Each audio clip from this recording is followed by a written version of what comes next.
Bonjour. C'est juste une petite remarque. Je réagis par rapport à votre phrase concernant le retard qu'ont pris les chercheurs français à travailler sur le concept des services écosystémiques.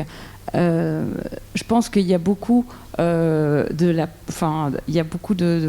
la politique, et c'est un concept qui a commencé à être beaucoup travaillé aussi quand le ministère de l'Agriculture a commencé à regarder cet aspect pour le rapprocher des mesures agri-environnementales.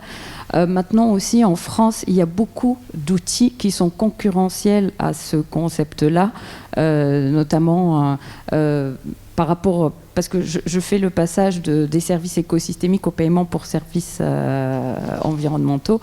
Et donc, il y a beaucoup d'outils, comme par exemple les outils de marché, la régulation, la taxe. Donc, c'est peut-être aussi comme il y avait beaucoup de choses concurrentielles, du coup, ce concept-là n'a pas vraiment émergé rapidement. Et c'est aussi, ça a été beaucoup utilisé dans les pays en développement également aussi. Donc, mais c'est juste une remarque. Hein, donc. Non, mais merci pour le complément.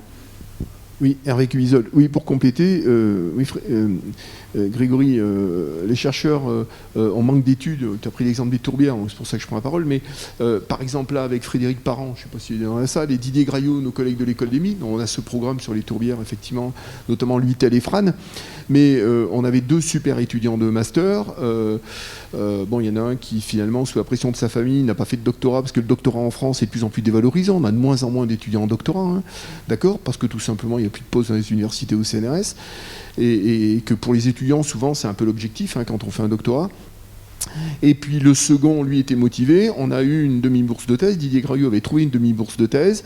Et on n'a jamais pu obtenir une autre demi-bourse de thèse. C'est-à-dire que même nos partenaires socio-économiques, Agence de l'eau, Rhône Méditerranée et Corse, qui pourtant financent cette étude ou cofinancent cette étude, il y a un moment, ils ne suivent plus, quoi. C'est-à-dire que bon, les chercheurs ne peuvent pas non plus travailler si on ne leur donne pas les moyens de travailler. C'est aussi ça le blocage. Sur les bilans, sur la question des tourbières qui relarguent ou pas du carbone, hein, en ce moment, hein, on pense plutôt que malheureusement en France, au mieux elle ne stocke plus, et peut-être bien qu'elle relargue pour beaucoup.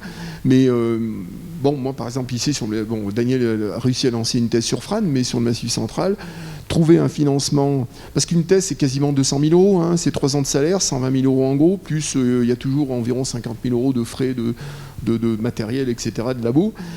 Et ben si tu me trouves quelqu'un qui me donne 200 000 euros pour faire une thèse sur les bilans carbone dans les tourbières du Massif central, moi je veux bien, mais c'est pas facile quoi à dégoter. Puis à un moment on s'épuise quoi, et à chercher de l'argent, à convaincre, etc.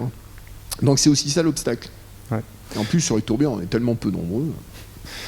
Merci pour le complément. Ouais. Quand j'évoquais les raisons politiques, je n'ai pas détaillé, mais effectivement, c'est le fléchage aussi des fonds pour la recherche et le ministère de l'Éducation nationale et de la recherche qui n'a pas suivi tout de suite sur ce concept et qui n'a pas donné de priorité là-dessus. Voilà. Merci pour ces compléments. On va peut-être enchaîner et donner la parole à Justine Delangue de l'UICN.